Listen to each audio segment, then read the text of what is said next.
Lendo as Escrituras, seja no Antigo, seja no Novo Testamento, algo bastante evidente é que uma das características encontradas no coração dos homens que mais agradam a Deus é a humildade.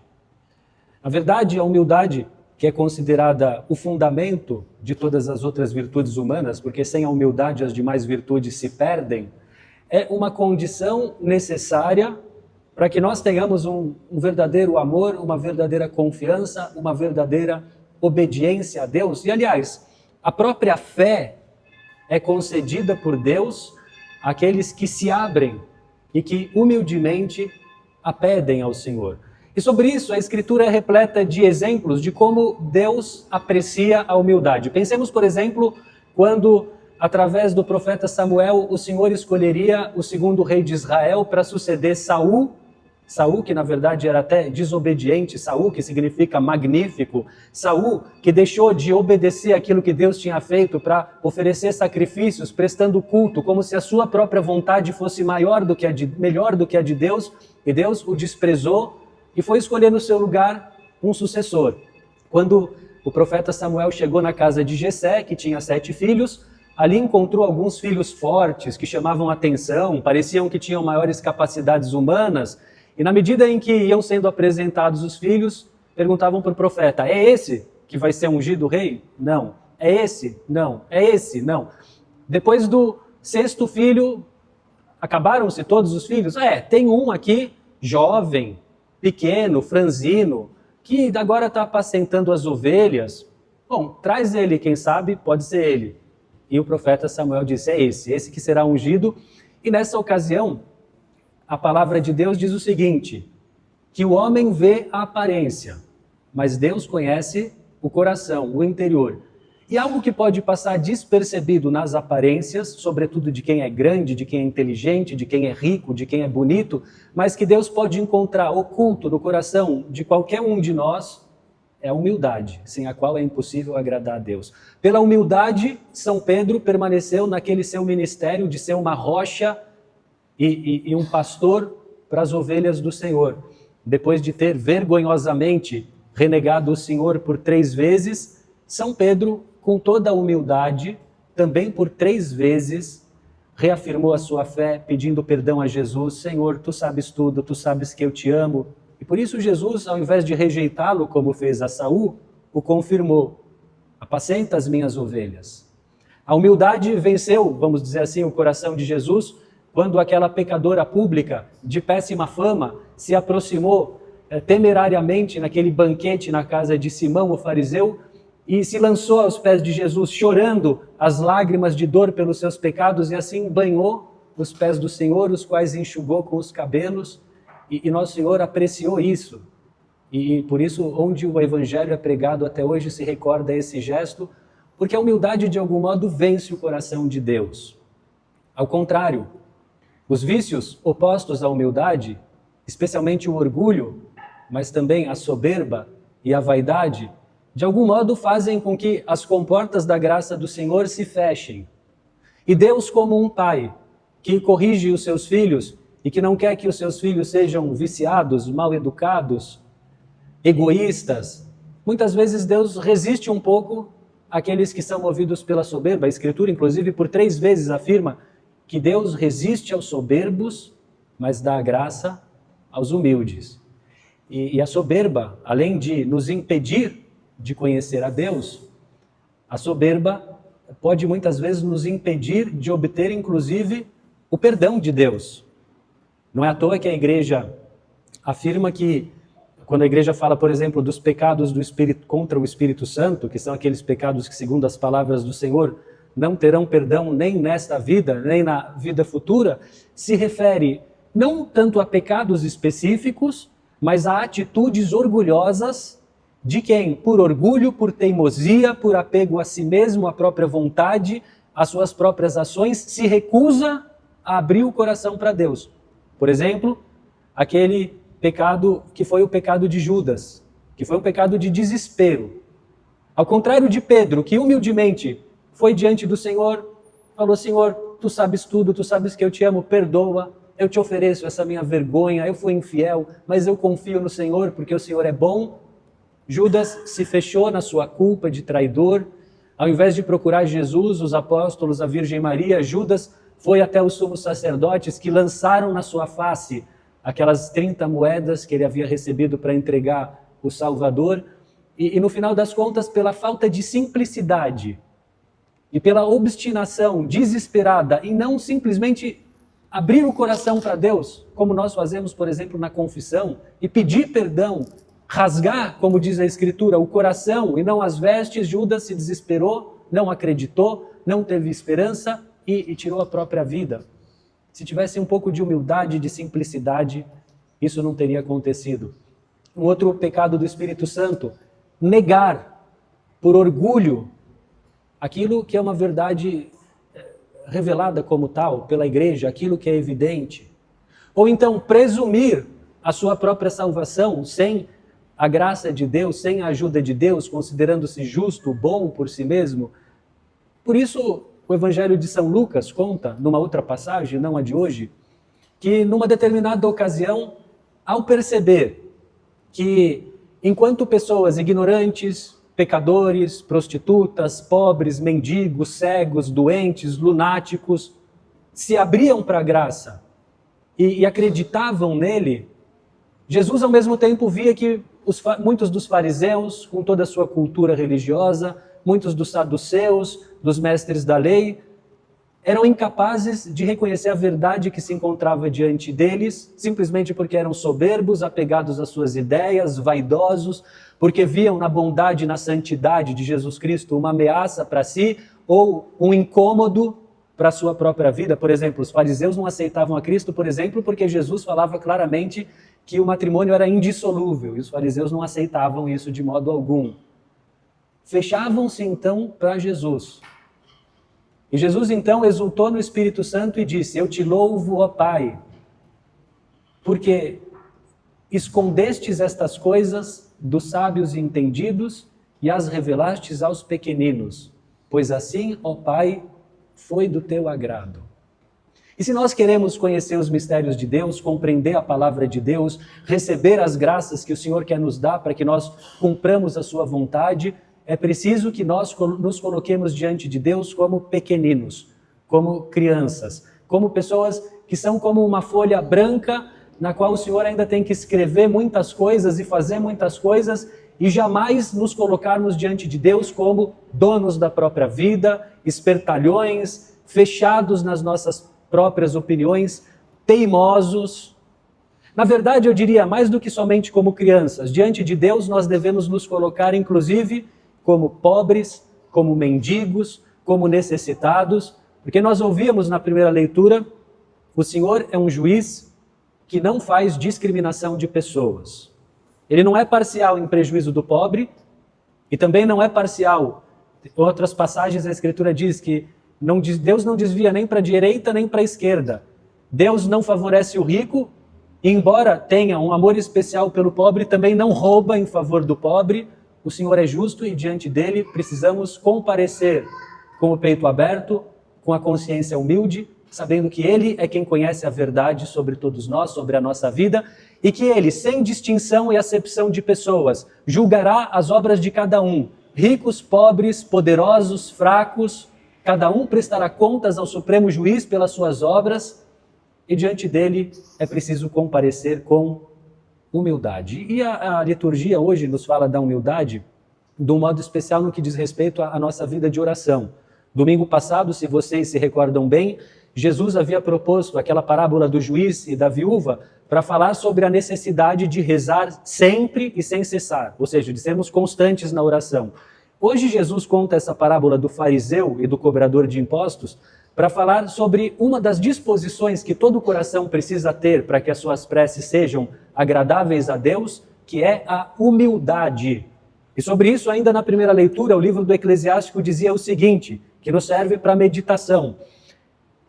Aquele que serve a Deus como ele o quer, será bem acolhido. As suas súplicas subirão até as nuvens. A prece do humilde atravessa as nuvens. Enquanto não chegar, não terá repouso. A humildade é capaz de superar todos os nossos problemas, defeitos, pecados. Com a humildade é possível compensar a nossa falta de aptidões humanas. Por exemplo, São Paulo dizia, falando dos primeiros cristãos, aqui entre nós não existem muitos sábios, nem muitos ricos, nem pessoas de estirpes importantes, nem pessoas influentes. E, no entanto, através daqueles vasos de barro, Deus operava como opera entre tantos dos seus filhos, maravilhas. Através da humildade é possível vencer os nossos vícios, os nossos pecados, desde que, sem nos apegarmos a eles, sem negarmos que eles existem, sem nos fecharmos, querendo nos auto-justificar, nós humildemente nos coloquemos diante do Senhor e digamos, Senhor, me perdoa, eu pequei, me ajuda, eu preciso do Senhor, sozinho eu não posso. Com a humildade, aliás, é possível obter o perdão de qualquer pecado, por pior que seja, porque a humildade nos abre para Deus. E nos abre, como eu dizia, as comportas da graça de Deus. Mas, através da humildade também, a nossa oração chega até o Senhor. A nossa oração, e tendo em conta que as orações que mais agradam a Deus, além da oração das pessoas consagradas, que têm, portanto, o dever de ofício de rezar, e que, de certo modo, Deus se compromete ainda mais em ouvir essas orações, mas as orações das crianças, que confiam como crianças. A oração dos humildes, dos pobres, que não têm outro apoio na terra a não ser a Deus.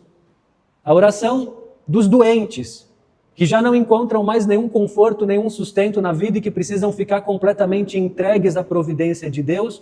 E por isso eu convido cada um de vocês, e eu mesmo peço nessa Santa Missa, que o Senhor afaste de nós toda a soberba, toda a dureza de coração, toda a autossuficiência, que o Senhor nos leve a nos voltarmos para Ele continuamente com humildade e que o Senhor nos ajude a identificar alguns traços do orgulho que, em maior ou menor medida, está presente no coração de cada um de nós como uma erva daninha ou como um câncer mortal.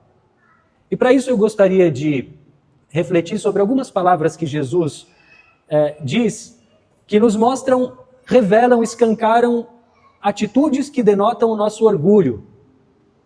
Então o Evangelho diz que Jesus contou esta parábola para alguns que confiavam na sua própria justiça. Como eu dizia, confiar na própria justiça, o pecado da presunção, de achar que nós somos bons prescindindo da graça de Deus.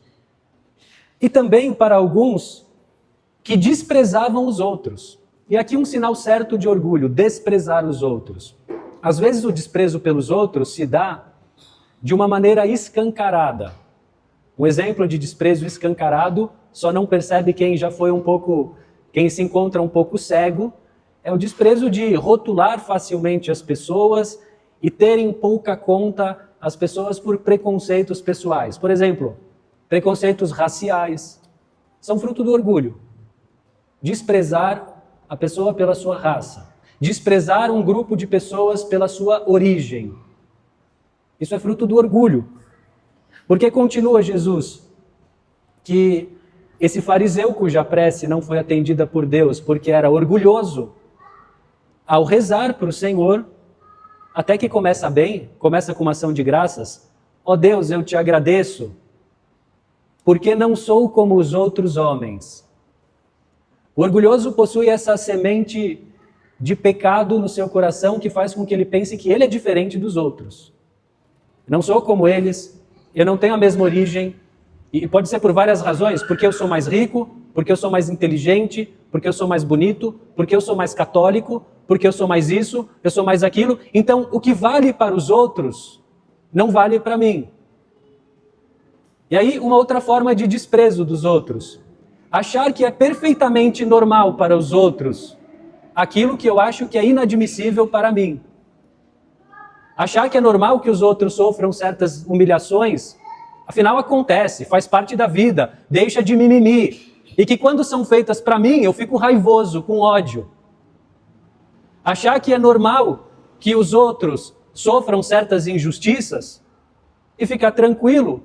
Mas afinal, quando eu sofro injustiças muito menores, eu fico indignado, ameaço, processo, grito, guardo ressentimentos, odeio. Achar que é normal que os outros passem fome, afinal faz parte da vida. Jesus mesmo disse, pobre sempre tereis convosco, mas quando atrasa o meu café, o meu almoço 15 minutos do que eu gostaria, ou quando não tem aquele prato, aquele restaurante que eu gostaria, eu fico mal-humorado, emburrado, triste, com uma tristeza que é demoníaca, porque é fruto da soberba, do orgulho, do capricho. Um outro sinal do desprezo pelos outros, que às vezes se insinua de uma maneira oculta. Não ouvir os outros. Ah, eu sou teimoso. Ah, ele é assim, ele é insistente. Ele é muito determinado. Escuta, se você não é capaz de ouvir os outros, se as pessoas precisam dizer para você 10 vezes a mesma coisa, você é soberbo, você é orgulhoso, você vive numa bolha. E mentiria a pessoa que diz assim, não, eu sou muito temente a Deus, eu respeito a Deus, para mim Deus é tudo, por isso eu sou muito exigente, muito escrupuloso, eu exijo um culto decente, uma liturgia maravilhosa, eu exijo a missa assim, assado, eu exijo a missa com o canto em latim, eu exijo isso, aquilo, toda reverência com Deus, mas com o outro você trata com desprezo, você ignora, você trata as palavras deles como se não valessem nada. É impossível reverenciar a Deus quem despreza o seu próximo. Assim como é impossível amar a Deus, diz o apóstolo São João, quem não ama o seu irmão. Vamos pedir nessa Santa Missa, pela intercessão de Nossa Senhora, que nos arranque o orgulho. E por fim, desculpem eu me alongar, mas é porque o orgulho é um mal que se encontra no meu coração e no de vocês, e que nós precisamos com força e com humildade arrancar. Esse fariseu, ao rezar, primeiro ele generaliza os outros. Eu te agradeço, Senhor, porque eu não sou como os outros homens, e já generaliza ladrões, desonestos, adúlteros. Cuidado se você gosta de dizer que o mundo está uma droga, que a igreja está uma droga, que está tudo uma droga, melhor que acabe logo. Como se você não fosse parte desse mundo e como se você não fosse parte dessa igreja. Não deixe que esse orgulho travestido de zelo, de um zelo falso, amargo, egoísta, demoníaco, te obscureça a visão. E depois esse fariseu diz assim, veja que bela oração, faz uma coletânea de tudo aquilo que ele faz, das suas obras externas. Eu jejuo, eu dou dízimo, eu faço isso, faço aquilo outro. E aqui, como o orgulhoso, quando é muito orgulhoso, não tem remédio. Até o bem que a pessoa faz nessa circunstância leva não a olhar para Deus, não a olhar para os outros, mas a olhar para si mesmo. Ao invés de rezar pensando, Senhor, eu agradeço por Ti, porque o Senhor é bom. Senhor, eu agradeço pelas pessoas que o Senhor colocou na minha vida. Senhor, eu te peço por todos, peço por essas pessoas que estão do meu lado, peço por aqueles que são necessitados, por aqueles que sofrem, por aqueles que estão morrendo, por aqueles que estão doentes. Não, Senhor, obrigado, porque eu sou assim, eu sou assado, eu faço isso, faço aquilo. Quando Jesus diz que o que a sua mão direita faz, não saiba a sua esquerda. E tem pessoas que acham que é um catolicismo de altíssimo nível ficar colecionando suas próprias virtudes, ações externas como uma lista que eu olho num espelho me admirando. Obrigado, Senhor, obrigado. Eu vos digo, o pecador público que simplesmente não se atrevia a levantar os olhos para Deus, batia no peito dizendo, meu Deus, tem piedade de mim, sou pecador. Esse voltou para casa justificado, o outro não. Vamos pedir a Nossa Senhora, no canto do Magnificat, aquele canto de louvor a Deus pelas belezas, pelas maravilhas, pela bondade do Senhor, Nossa Senhora, num certo ponto, ela fala de si da seguinte maneira, ela diz assim, porque ele olhou para a humildade da sua serva. De agora em diante, todas as gerações me chamarão bem-aventurada, porque o poderoso fez grandes coisas em mim, santo é o seu nome. Vamos pedir que Nossa Senhora nos alcance um pouquinho da sua humildade e que assim Deus possa fazer grandes coisas em nós e que assim a nossa pobre oração, apesar dos nossos pecados, apesar de tantas falhas, rompa o céu e chegue até as nuvens. Em nome do Pai, do Filho e do Espírito Santo. Amém.